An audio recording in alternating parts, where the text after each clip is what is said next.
Benoît, t'enlèves tes panneaux solaires. Je comprends pas, tu es un gars écologique. Pourquoi tu fais ça? Quand on a bâti la maison en 2008, elle a été conçue pour avoir des panneaux solaires sur le toit. Ce qu'on a installé, je pense, dans les années 2010, tout le système solaire. Système qui est vraiment performant et qu'on a réalisé finalement qui était quasiment trop performant pour la maison. Alors, tes panneaux solaires sont trop performants puis c'est un problème.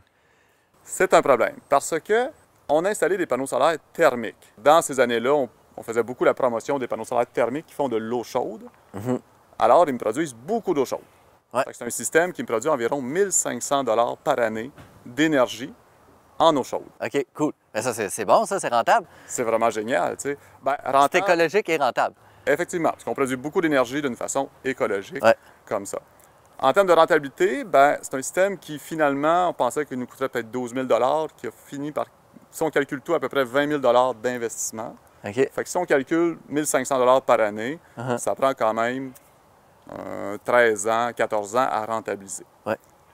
La surprise qu'on a eue, c'est que la maison, en étant très performante énergétiquement et en ayant des appareils efficaces de consommation d'eau, Ouais. on a une consommation d'eau chaude de peut-être 200 $ par année et l'eau chaude qui est produite en hiver pour le chauffage dans les planchers représente peut-être 100 $.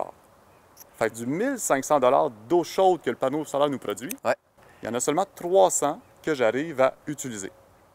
Puis ça, dans le fond, là, quand tu disais body bee, dans le fond, c'est pour que ça soit vraiment simple, là, c'est qu'à cause qu'il y a moins d'eau qui sort par ta pomme de douche, tu utilises moins d'eau chaude. C'est ça. Donc, en changeant une pomme de douche, on va sauver environ 80 $ d'eau chaude par année. Donc, ils sont plus performants que tes photovoltaïques. Ouais.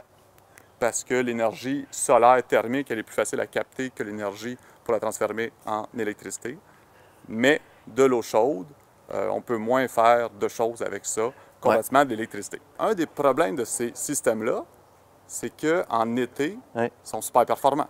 Et nous, on a utilisé la technologie des tubes sous vide. Ouais. C'est une technologie qui est encore plus performante, qui vient amener la température encore plus haute. C'est les panneaux qu'on voit sur le toit peuvent faire bouillir de l'eau.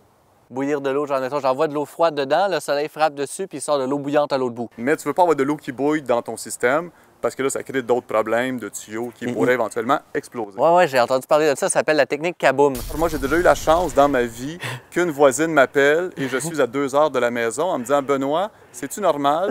Il y a de la fumée qui sort et ça fait tchou tchou! » Le soleil frappe le petit panneau qui est peinturé noir-bleu. Toute l'énergie thermique ne peut pas sortir parce que c'est sous vide, est forcée à sortir dans le petit bout de métal ici. Puis ça s'en va tout dans le tube d'eau qui passe au-dessus du panneau solaire thermique sous vide. Il y a ce système-là qui calcule si l'eau est chaude. Puis si l'eau est chaude, mais là, ça calcule avec le petit ordinateur, la pompe. Ça fait partir la pompe, puis ça gère tout ça. Et de l'autre côté, dans le fond, on a la réserve d'eau chaude qui est en train de sortir, qui est comme l'équivalent de notre batterie quand on a un système de panneaux solaires photovoltaïques qui produisent de l'électricité. Mais là, c'est une grosse batterie d'eau chaude. Fait que c'est la grosse réserve d'eau chaude avec tous les tuyaux pour gérer entre l'eau chaude qui arrive, l'eau chaude pour la maison et tout ça. L'été, on envoie nos surplus d'eau chaude parce qu'on doit comme refroidir notre système. Et il y a plusieurs façons de le faire. Nous, on avait choisi d'envoyer l'eau chaude dans la piscine du voisin. Lui, il était bien content. Le problème n'est pas le système en soi, c'est juste que ce n'est pas le bon système sur le bon bâtiment réellement. Puis il produit beaucoup d'énergie, mais il produit beaucoup d'énergie quand il fait soleil. C'est que là, il faut se trouver un bâtiment qui consomme beaucoup d'eau chaude quand il fait soleil, dans le fond. Ça serait ça l'idéal. Fait que, tu sais, moi, je pensais, genre, un spa qui ont toujours une dépense d'électricité, ou genre, des fois, préchauffer la nourriture dans une cuisine ou des choses comme ça, commerciales. Mais il faut vraiment que tu aies besoin d'énergie quand que le soleil est là.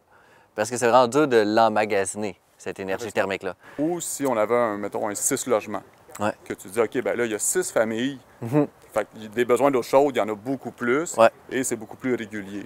Fait que ça serait justement intéressant. Si ma maison était beaucoup moins efficace, ça serait logique de les avoir. C'est juste que j'avais fait tellement un beau travail de conception, de solaire passif, d'étanchéité, d'isolation, que j'ai réduit mes besoins au minimum. Fait que ça, on ne l'avait pas évalué.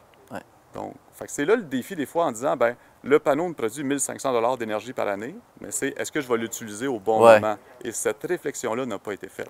Ben, on n'avait pas réalisé que l'eau chaude, on n'a pas besoin si souvent et beaucoup moins, justement. Comparativement à l'électricité, d'avoir trop d'électricité, c'est jamais un problème parce qu'on utilise à chaque jour. Et on peut faire ce qu'on appelle du mesurage net. Donc, me brancher sur le système et revendre mon électricité. Ce qu'on a fait justement au chalet Missisquoi. Oui, à Hydro-Québec, c'est comme ça, à la place de toi avoir des batteries dans ta maison, c'est Hydro-Québec. En fait, c'est le barrage le barrage qui est ta batterie. Fait que ça permet d'avoir ta batterie sur un cycle d'1 an au complet. C'est ça.